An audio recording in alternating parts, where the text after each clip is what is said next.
개념을 천자의 개념으로 대체한다. 다시 춘추전국 시대가 되면서 천자의 개념도 퇴색하여 인간 중심의 문화로 대체된다. 신에 대하여 인간의 능동성을 강조한 공자시대가 되면서 신 중심의 상제문화가 인간 중심의 인문시대로 대체된다. 하느님을 섬기고 신을 섬기는 동이종문화인 상제문화는 중원의 황하문명으로 넘어가면서 서서히 변질되기 시작한다. 황하문명은 중국의 천산산맥을 넘어 유럽으로 전파된다. 공자와 맹자의 인문학은 유럽의 인문학인 르네상스에 비하면 약 2000년을 앞선 철학이었다. 서양 철학에서 신중심의 헤브라이즘에서 인간 중심의 헬레니즘 철학을 획득하기까지는 2000년의 시간을 소비했다. 헬레니즘 철학은 배금주의와 물질 문명의 발달을 촉진시켰다. 중국으로 넘어간 동이족의 상제 문명이 서양에서는 2000년 만에 헬레니즘으로 나타난 것이다. 하느님을 섬기는 동이족의 상제 문화는 진방 땅인 만주와 한반도의 홍산 문화에서 출발하여 8궤도인 진솔리곤태건강간 봄, 여름, 가을, 겨울을 돌아 다시 만주와 한반도까지 되돌아왔다. 이른바 문명의 순환이다. 지구를 한 바퀴 돌아 다시 원래의 고향으로 돌아왔다. 신을 섬기는 상제 문화는 만주와 한반도에서 출발하여 파란만장한 일주를 마치고 다시 되돌아온 것이다. 이른바 진변이간이다. 진 동쪽 방향에서 출발하여 간 동북 방향으로 되돌아왔다는 뜻이다. 천부경의 일시무시일이여 일종무종일이다. 공자의 말대로 하면 선천의 간 동북 방향에서 소성종하고 후천의 간 동북 방향에서 다시 소성시하는 것이다. 즉 마치는 곳에서 다시 시작하는 것이다. 과연 동방 땅 대한민국에는 허경영이라는 걸출한 인물이 인류의 메시아로 등장하고 있다. 또 공자의 다른 말을 빌리면 허경영은 성원호간의 인물이다. 성원호간이란 간방 한반도에서 진리를 완성하는 인물이 나온다는 말이다. 그렇다면 간방에서 무슨 진리가 나온다는 것인가? 바로 정역의 메시아이다. 정역시대의 메시아가 등장한다는 것이다. 그 메시아가 바로 허경영이다. 공자는 신이란 만물을 묘하게 만드는 자라고 하였다. 물과 불이 서로 따르고 우레와 바람이 부딪히지 아니하고 산과 못이 서로 기운이 통하게 하는 만물을 하나로 완성시키는 그런 능력을 가진 자가 신이라고 하였다. 그 자가 바로 허경영이다. 허경영은 선천세계 이후 후천세계를 낙원으로 만들어줄 진정한 인류의 메시아다. 아시아의 동북방인 간방에서 나타난 제추로진이여 성원호간이다. 진방향은 동쪽 방향이고 간방향은 동북 방향이니 결국 같은 지역인 만주와 한반도를 말한다. 결국 거기에서 불로유라는 전대미문의 천상물질을 가지고 나타난 허경영이 인류가 목매에도 기다리던 메시아라는 얘기가 된다. 그는 바람과 비를 마음대로 부리고 쓰러진 사람을 광채로 살리고 불치병에 걸린 자들을 기적으로 살리는 그런 능력자이다. 세상에서 가장 잘 썩는 물질인 우유를 영원히 썩지 않게 하여 세계의 과학계를 발칵 뒤집어 놓는 그런 인물이다. 불로유라는 불로불사약을 만든 장본인이다. 허경영의 메시아적 신성은 이제 확인된 진실이다. 그의 출세는 인간에게 영광이기도 하지만 심판이기도 하다. 인류의 창세문화는 신을 섬기는 상제문화로부터 출발하였다.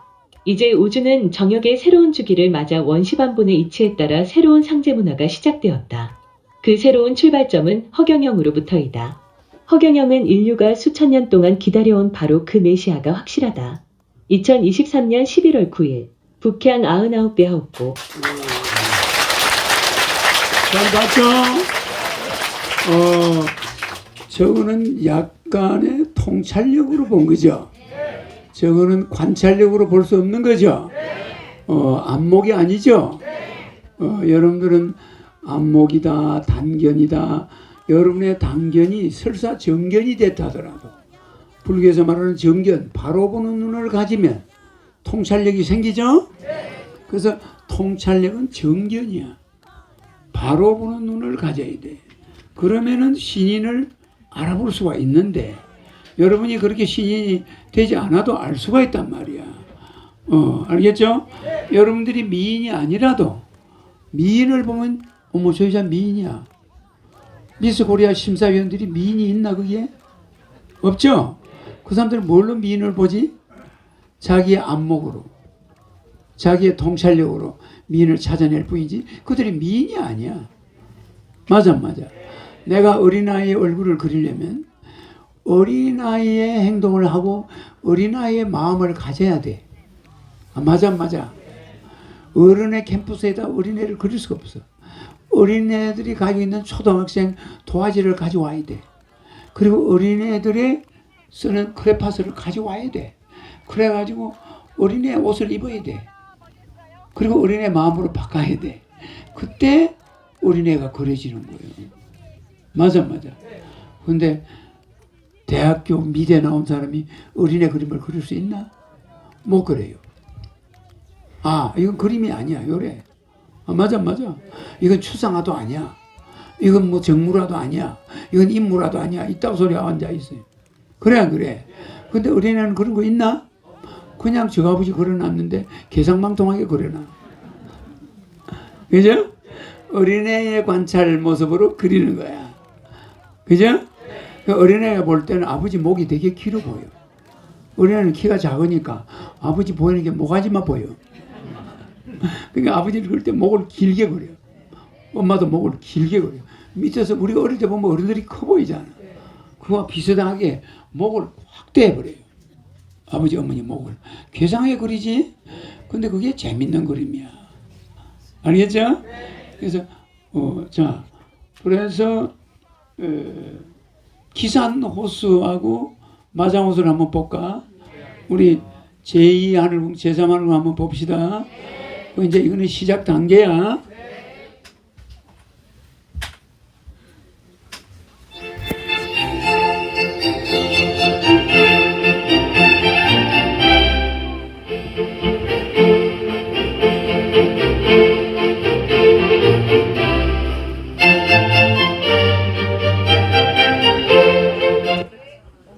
여자리.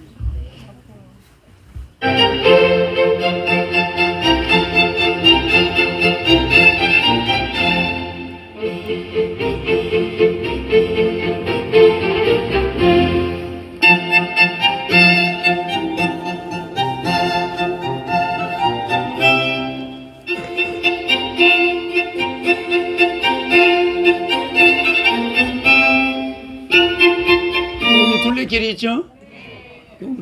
우리 땅 앞으로 둘레길이 삥 돌아가고 앞에 호수가 딱 있어.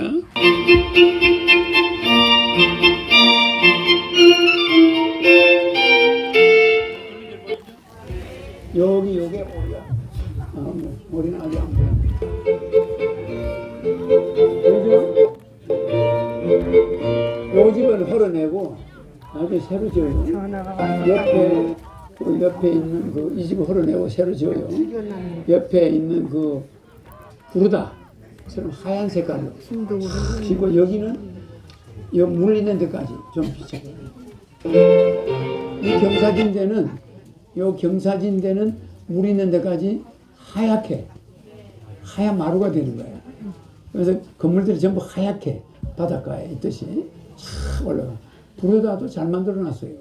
그러니까 부르다 스타일로 디자인이 되는데 그보다 더 멋있지.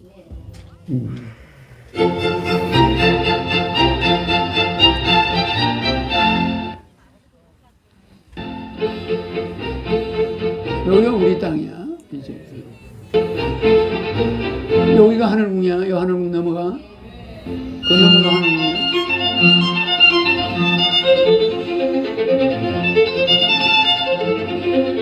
여기가 우리 시에서 전망대 공사하는데 저기가 정식 이름이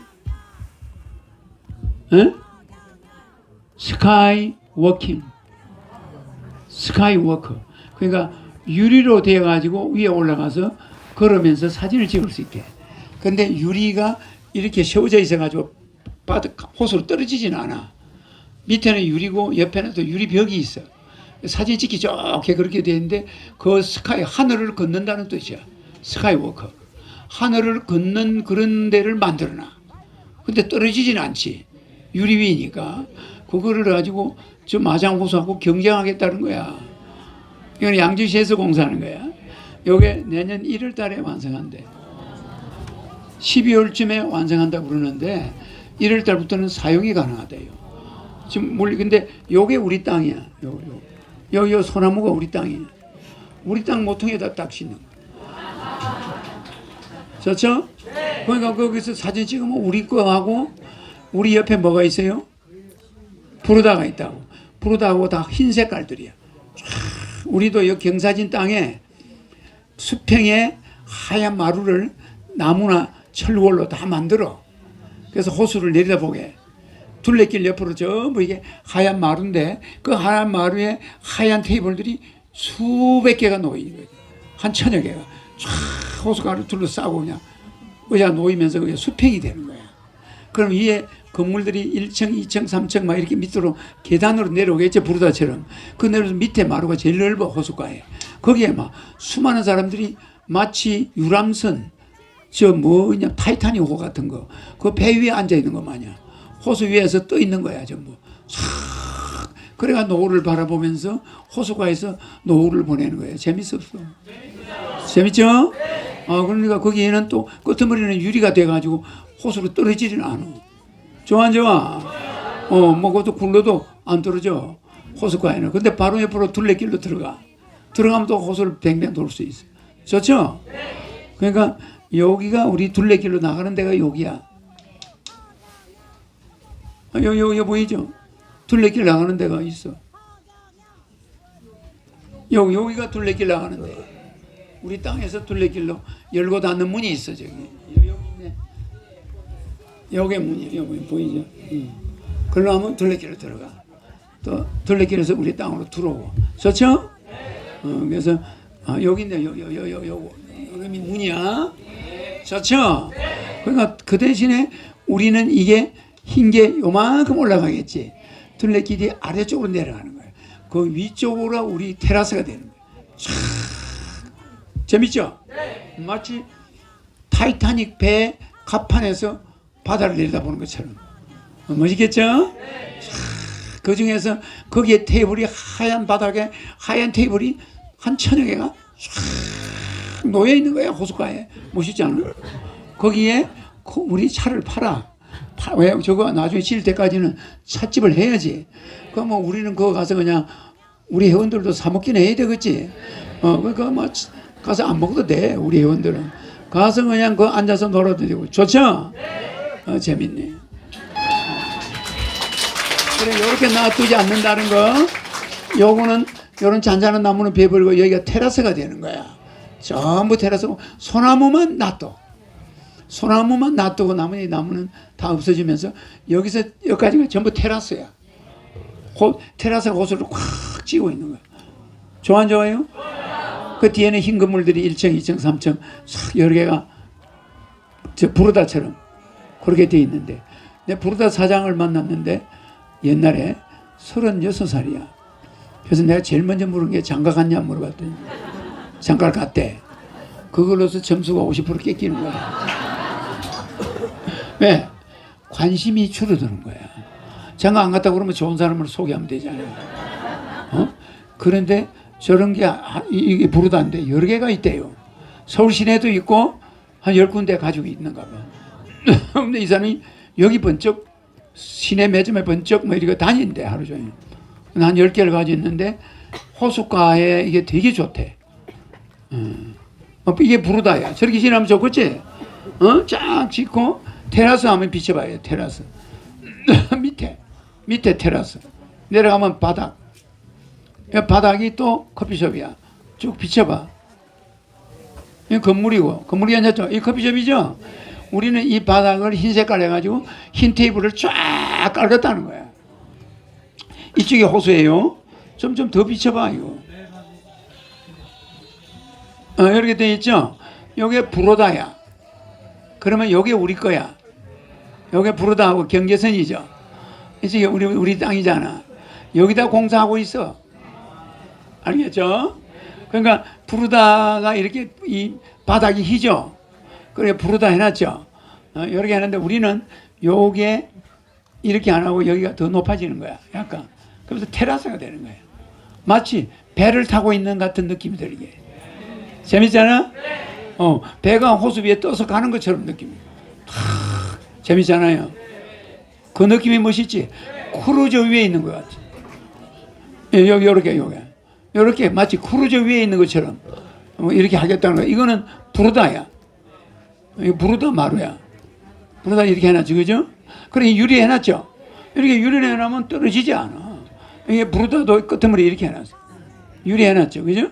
호수 경관은 바라보면서 애들이 어린이들이 안 떨어져. 이런 시설은 얘가 해놨기 때문에 우리는 그냥 모방하면 돼. 아, 그래, 안 그래? 이런 유리는 이런 자재를 우리는 잘 모르잖아. 그럼 뭐 업자들한테 얘기하면 다 알겠지 뭐. 저렇게 해달라. 설계도가 별로 필요하지가 않아. 부르다를 보니까 완전 지중해, 유럽에 지중해에 있는 건물이야. 그거 별로 손볼 것도 없어. 뭐 내가 요거 비슷하게 요래버리면 끝나는 거야. 그럼 설계하는 사람이 뭐 저거보다 좀 더 세련되게 이러면 그거와 똑같지는 않았는데 세련되게 멋있게 그래 안 그래? 근데 우리가 부르다 땅보다 몇 배나 넓기 때문에 더 멋있어요. 그리고 우리 그 우리 땅에 있는 소나무 하나가 부르다 전체를 팔아도 안 돼. 그걸 옛날에 무슨 재벌이 하나 사가지고 가겠다 하다가 못 가져갔대요. 그렇게 소나무가 멋있어. 일단 나중에 한번 보세요. 서울이야 그냥. 이 경성이 세교를 해서 예루살렘 성으로 태어나는 거야. 아니 내가 내 이름을 쓰면 우유만 안 섞나? 물도 안 섞지. 뭐 빵도 안 섞지. 고기도 안 섞지. 다 안 섞어. 예수의 반쪽짜리 예수의 성령과 우리 하나님, 여러분이 말하는 거 하나님이 붙어가지고 진정한 삼위일체는 저쪽에서는 있을 수 없는 거예요. 한반도 새 예루살렘 성에 나타나는 그 신이 바로 삼위일체 세 가지가 합쳐진 신이란 말이에요. 예수가 기도했죠? 네. 내가 기도하는 거 봤나? 아니요. 나는 성부가 플러스 됐죠? 네. 성자 예수가 내가 왔죠? 거기에 성령이 또 플러스 됐지? 그래서 나는 보혜사도 되고 성부도 되고 성자도 되고 다 되는 거예요. 그러니까 내만 우유가 안 섞고 내 이름이 등장하지 않는다. 불로유라는 말은 인류 최고의 과학자 허경영에 의해 창작된 말이다. 우선 불로라는 말은 늙지 않는다 혹은 썩지 않는다는 뜻의 말이다. 2023년 10월은 허경영이 불로유를 먹으라고 선언한 지 1주년이 되는 달이다. 그간 허경영 지지자들은 우유 사재기와 불로유 실험에 심혈을 기울였다. 필자도 이에 따라 불로유 100박스 1200개를 사무실에 사놓았다. 처음 사무실에 서울우유 한 트럭을 싣고 와서 쟁여놓자 사람들이 미쳤다고 수군거렸다. 정신병원에 가봐야 한다며 노골적으로 비아냥대었다. 이에 불로유 선언 1주년을 맞아 나의 불로유 체험담을 정리하여 본다. 그간 나는 허경영의 불로유를 주변에 많이 퍼뜨렸다. 먼저 췌장암 사기 환자를 살려놓았고 하지정맥류로 고통받는 여러 사람들을 정상으로 돌려놓았다. 또 각종 합병증으로 고생하는 사람들의 질병도 치유시켰다. 개인적으로는 나의 지병 18가지를 고치거나 상태를 좋게 만들었다. 사실 2022년 나의 건강검진표에 나타난 결과표는 종합병원 수준이었다. 노동량이 많은 탓도 있겠지만 잘못된 식생활 습관도 문제였다. 음식을 급하게 먹는다든지 혹은 폭식을 하는 습관이다. 무엇보다 수면 부족은 더 큰 일이었던 것 같다. 나의 평균 수면 시간은 4시간에서 5시간이다. 평균 수면 시간이 부족하니 늘 머리가 개운치 않았다. 개인 욕심이겠지만 나는 잠으로 시간을 좀 쓰고 나면 왠지 미안한 생각이 든다. 인생을 낭비한 것 같은 생각이 들어서 말이다. 기업가 김우중 선생이 말한 대로 세상은 넓고 할 일은 많다는 말이 이해가 간다. 종합병원 수준인 내 건강상태표를 다시 점검해본다. 2022년 3월 25일 한국건강관리협회 마산메디칼센터에서 나온 검진 결과서에 의하면 내 몸의 문제점은 너무 많다. 여러 가지를 종합해보니 모두 18가지나 된다. 내가 이 글을 쓰는 목적은 내 몸의 상태가 허경영의 불로유를 먹기 전과 먹은 후를 비교해보기 위해서다. 결론부터 말하면 허경영의 불로유를 먹고 난 뒤부터 내 건강에는 획기적 변화가 있었다. 허경영의 불로유는 약이 아니고 단지 하나의 식품이다. 그런데도 불로유를 먹기 전과 먹은 후의 결과에는 완전한 차등이 있다. 불로유의 어떤 부분이 어떻게 작용했길래 내 몸에서 이런 변화가 일어나는가? 불로유가 암흑에너지를 발산한다고 하는데 그것이 내 몸에서 어떤 영향을 미친 것일까? 만약에 허경영의 불로유가 썩지 않는다면 그 우유는 불로식품이 맞을 것이고 거기서 나오는 양리 효과도 엄청날 것이다. 지금부터 나는 내가 허경영의 불로유를 먹어본 것을 임상적으로 말해보고자 한다. 내가 불로유를 1년 복용해본 바로는 허경영의 불로유에는 우유 이상의 특별한 양리작용이 있고 특수한 비밀이 있는 것이 확실하다. 백문불여일언이라고나 할까? 100번 듣는 것보다 실제 한번 경험해보는 것이 낫다. 이제 허경영의 불로유가 종합병원 수준인 내 몸에서 어떤 변화를 가져왔는지를 살펴보자. 무려 18가지의 변화가 있었다. 1. 역류성 식도염. 식도염은 괴로운 질병이다. 먹은 것이 조금만 잘못되어도 탈이 난다. 밥 먹고 물을 조금만 잘 못 마셔도 트림이 나오고 신물이 올라온다. 불로유를 먹자마자 이 현상이 없어졌다. 놀라운 일이다. 이 위염과 위통, 의사 선생님이 내시경으로 보여주는 내 위장의 모습은 홍반점과 상처로 얼룩져 있었다. 또 위염에는 늘 위통이 따른다. 새벽의 위통은 고통스럽다. 불로유를 먹은 후부터 즉각 이 증상이 없어졌다. 3. 전립선비대증. 전립선비대증은 50대 후반부터의 남성들을 고통스럽게 하는 질병이다. 소변이 마렵기 시작하면 즉시 소변을 보아야지, 그렇지 않으면 오줌을 참기 어렵다.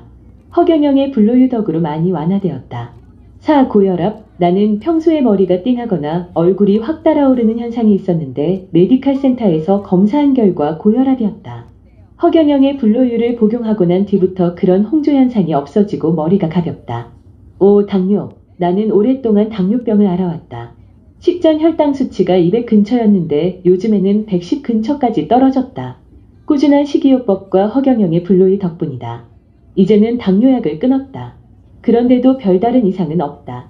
6. 치질. 항문 안으로 나는 치질을 암치질이라 한다. 나는 어릴 때부터 암치질을 알아왔다.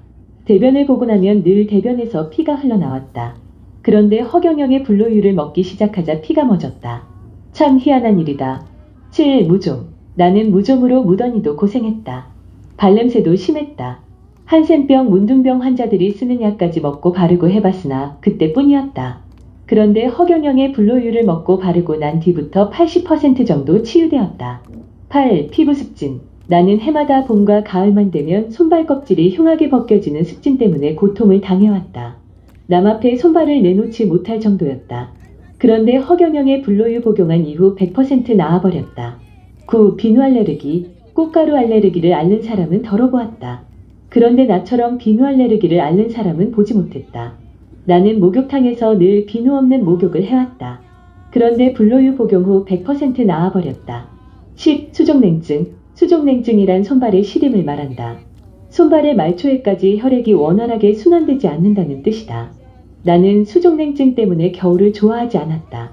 불로유를 복용한 후부터 전반적으로 몸이 따뜻해졌다. 11. 쥐내림. 언제부터인가 나는 기지개를 펴거나 다리 쪽에 힘을 줄 때 허벅지나 장단지에서 쥐내림 현상이 자주 일어났다. 한동안 그런 일이 자주 일어나서 애를 먹었는데 불로유를 먹고 나서부터 이 현상이 없어졌다. 12. 졸음과 만성피로. 나의 수면 시간은 평균 사느지 5시간이다. 만성피로 때문에 운전하기가 겁이 날 정도로 꾸벅꾸벅 졸기 일쑤다. 그런데 불로유를 먹은 지 1년이 지난 지금은 졸음과 만성피로가 현저히 줄었다. 13. 좌골신경통. 좌골신경통이란 허리와 엉치 주변으로부터 다리까지 뻗어있는 좌골신경을 쿡쿡 쑤시거나 찌르는 증상을 말한다. 오래 앉아있다가 일어나면 통증이 심했는데 불로유로 인해 그 고통에서 해방되었다. 14. 얼굴주름살. 허경영의 불로유가 내 몸에서 여러가지 양리 효과를 발휘하는 것을 보고 나는 묘한 심리가 발동했다. 에라, 얼굴에도 한번 발라보자는 것이었다. 역시 피부가 뽀송뽀송해지고 주름살이 많이 펴졌다. 15. 경동맥경화증. 병원 검사 결과 오른쪽 목덜미 동맥혈관에 1.6mm의 경화 현상이 발견되었다. 그래서 그런지 늘 목덜미가 뻐근하고 목고개를 돌리기가 힘들었다. 허경영 불로유를 먹은 뒤부터 목놀림이 좋아졌다. 16. 대장용종. 나는 메디칼 병원에서 2022년 3월 25일 수면 내시경으로 용종을 제거했다. 큰 것만 제거했으므로 잔잔한 것은 내년에 다시 확인될 것이다. 이제 불로유를 먹고 있으니 좋은 결과가 나올 것이 기대된다. 17. 신낭종 콩팥. 콩팥은 우리 몸에서 피를 걸러주는 중요한 장기이다. 검사 결과 나의 경우 오른쪽 신장에 11.8mm의 낭종이 발견되었다. 당장의 통증은 없는데 허경영의 불로유 복용 이후의 결과가 궁금하다. 18. 담낭종 쓸개. 초음파로 진단한 결과 나의 오른쪽 담낭에서 3.2mm의 낭종이 발견되었다. 12개월 후 추적 검사를 요한다는 의사의 진단이 나왔다. 허경영의 불로유를 통해 좋은 결과가 나올 것을 나는 확신한다. 이상에서 보는 바와 같이 내 몸은 종합병원이었다. 허경영의 불로유를 복용하고 나서부터 18가지 병 중 15가지가 효과를 보고 있다. 나머지 3개는 다음번 종합검진을 통해서 그 결과를 확인할 수 있을 것이다. 신기한 일이다. 나는 특별한 약을 복용하는 것이 없다. 그런다고 건강보조식품을 먹는 것도 아니다. 건강보조식품도 사는 것은 잘 사지만 먹는 것은 영 게으르다. 1년 동안 꾸준히 먹은 것은 허경영의 불로유 뿐이다. 그러므로 내 몸의 변화가 일어나는 것은 허경영의 불로유 때문이라고 말하지 않을 수 없다. 허경영의 불로유는 내 몸에서 획기적인 변화를 일으켰다. 내 몸에서 혁명적 변화를 일으켰고 앞으로도 그럴 것이 확실하다. 허경영의 불로유는 과학의 상식을 뛰어넘는 초과학의 세계다. 나는 그 초과학의 세계를 눈으로 목격하고 있는 것이다. 이것을 기적이라 말해야 옳지 않을까? 21세기 과학시대의 초과학의 세계를 나는 목도하고 있다. 만약에 허경영의 불로유가 사실이 아니거나 거짓이라면 KBS, MBC 등의 고발 프로에서 혹세무민 한다고 이미 난리가 났을 것이다. 그러나 모든 신문 방송들이 모두 조용하다. 허경영의 불로유가 문제가 없다는 증거다. 그간 내가 1년 동안 불로유를 먹으면서 경험해본 바로는 불로유가 절대로 부작용이 없다는 것이다. 지금은 1년짜리 불로유를 먹고 있는데 앞으로 2년, 5년, 10년 된 불로유를 먹는다면 어떤 효능이 나타날지 궁금하다. 생각건대 불로유의 약효는 오래된 것일수록 좋을 것이다. 오래된 것일수록 몸 안의 병소를 체계적으로 치유할 것이기 때문이다. 나의 불로유 체험기는 이 글을 읽는 독자들에게 하나의 참고자료가 되었으면 한다. 나의 불로유를 먹고 췌장암 사기로 죽음 직전에서 살아난 내 친구 얘기나 내 아내를 비롯한 여러 사람들이 효과를 본 하지정맥류 얘기나 여러 가지 질병으로 고통받던 사람들의 불로유 경험들도 참고가 될 것이다. 머리 좋은 독자들이여, 허경영을 부정하는 안티들이여, 허경영을 모르는 일반 국민들이여, 들을 귀가 있는 사람들은 들어라. 세상에 존재하는 어떤 식품도 허경영의 불로유만큼 국민 건강을 챙겨주는 식품은 없을 것이다. 나는 우유가 체질적으로 받지 않는 사람이라 우유를 못 먹는다고 말하지 말라. 불로유는 일반 우유와 다르다. 우유에 저항성이 있는 사람도 불로유는 걱정 없다. 불로유는 하늘에서 내려온 신의 식품이기 때문이다. 불로유는 인류 건강의 필수식품이다. 앞으로 다가올 방사능 시대에 살아남을 수 있는 유일한 방법은 개인마다 불로유를 음용하는 것이며 가정마다 불로유를 비치해 놓는 것이다. 불로유는 방사능의 특효약이기 때문이다. 불로유는 2023년 봄 한국의 식약처가 인정한 여러 곳의 검사시험 성적서에서 안정성이 검증되었다. 또 이번 9월 건국대학교에서 나온 불로유에 대한 실험보고서에는 불로유의 장기보관 가능성이 검증되었다. 이번 건국대학교에서 실험용으로 사용한 여러 시료 중에는 7개월이 넘은 우유 샘플도 있었다. 그런데도 식중독균이나 바이러스는 아무것도 없었고 영양소 파괴도 없었다. 참으로 놀라운 일이 아닌가? 이번 건국대학교의 불로유 실험은 권위 있는 교수들과 박사들이 참여하였다. 이 보고서는 영어로 번역되어 전 세계로 퍼져나갈 것이다. 이제 불로유는 미국, 일본 등의 대학에서 나오는 논문들과 함께 세계화될 것이다. 천천세 불로유, 만만세 허경영. 불로유에 대한 승리의 함성이 전 세계로 퍼져나가고 있다. 이제 불로유, 불로수, 불로빵, 불로햄, 불로소세지 등의 이름이 붙은 불로 시리즈는 전 세계를 강타할 것이다. 허경영과 하늘공의 주가는 폭등하고 허경영의 국민배당금 150만원과 부채 탕감용 1억원 지급은 현실화될 것이다. 이제는 국가의 도움 없이도 허경영 개인의 불로 시리즈 로열티 대금으로 국민배당금이 지급될 것이다. 가자 허경영과 함께 세계로 미래로 2023년 10월 5일 북향 99배 하옵고 등장하지 않는다. 불로유라는 말은 인류 최고의 과학자 허경영에 의해 창작된 말이다. 우선 불로라는 말은 늙지 않는다 혹은 썩지 않는다는 뜻의 말이다. 2023년 10월은 허경영이 불로유를 먹으라고 선언한 지 1주년이 되는 달이다. 그간 허경영 지지자들은 우유 사재기와 불로유 실험에 심혈을 기울였다. 필자도 이에 따라 불로유 100박스 1200개를 사무실에 사놓았다. 처음 사무실에 서울우유 한 트럭을 싣고 와서 쟁여놓자 사람들이 미쳤다고 수군거렸다. 정신병원에 가봐야 한다며 노골적으로 비아냥대었다. 이에 불로유 선언 1주년을 맞아 나의 불로유 체험담을 정리하여 본다. 그간 나는 허경영의 불로유를 주변에 많이 퍼뜨렸다. 먼저 췌장암 사기 환자를 살려놓았고 하지정맥류로 고통받는 여러 사람들을 정상으로 돌려놓았다. 또 각종 합병증으로 고생하는 사람들의 질병도 치유시켰다. 개인적으로는 나의 지병 18가지를 고치거나 상태를 좋게 만들었다. 사실 2022년 나의 건강검진표에 나타난 결과표는 종합병원 수준이었다. 노동량이 많은 탓도 있겠지만 잘못된 식생활 습관도 문제였다. 음식을 급하게 먹는다든지 혹은 폭식을 하는 습관이다. 무엇보다 수면 부족은 더 큰 일이었던 것 같다. 나의 평균 수면 시간은 4시간에서 5시간이다. 평균 수면 시간이 부족하니 늘 머리가 개운치 않았다.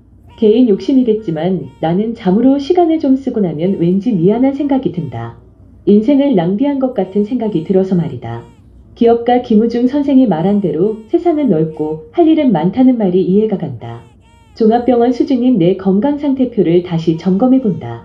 2022년 3월 25일 한국건강관리협회 마산메디칼센터에서 나온 검진 결과서에 의하면 내 몸의 문제점은 너무 많다. 여러 가지를 종합해보니 모두 18가지나 된다. 내가 이 글을 쓰는 목적은 내 몸의 상태가 허경영의 불로유를 먹기 전과 먹은 후를 비교해보기 위해서다. 결론부터 말하면 허경영의 불로유를 먹고 난 뒤부터 내 건강에는 획기적 변화가 있었다. 허경영의 불로유는 약이 아니고 단지 하나의 식품이다. 그런데도 불로유를 먹기 전과 먹은 후의 결과에는 완전한 차등이 있다. 불로유의 어떤 부분이 어떻게 작용했길래 내 몸에서 이런 변화가 일어나는가? 불로유가 암흑에너지를 발산한다고 하는데 그것이 내 몸에서 어떤 영향을 미친 것일까? 만약에 허경영의 불로유가 썩지 않는다면 그 우유는 불로식품이 맞을 것이고 거기서 나오는 양리 효과도 엄청날 것이다. 지금부터 나는 내가 허경영의 불로유를 먹어본 것을 임상적으로 말해보고자 한다. 내가 불로유를 1년 복용해본 바로는 허경영의 불로유에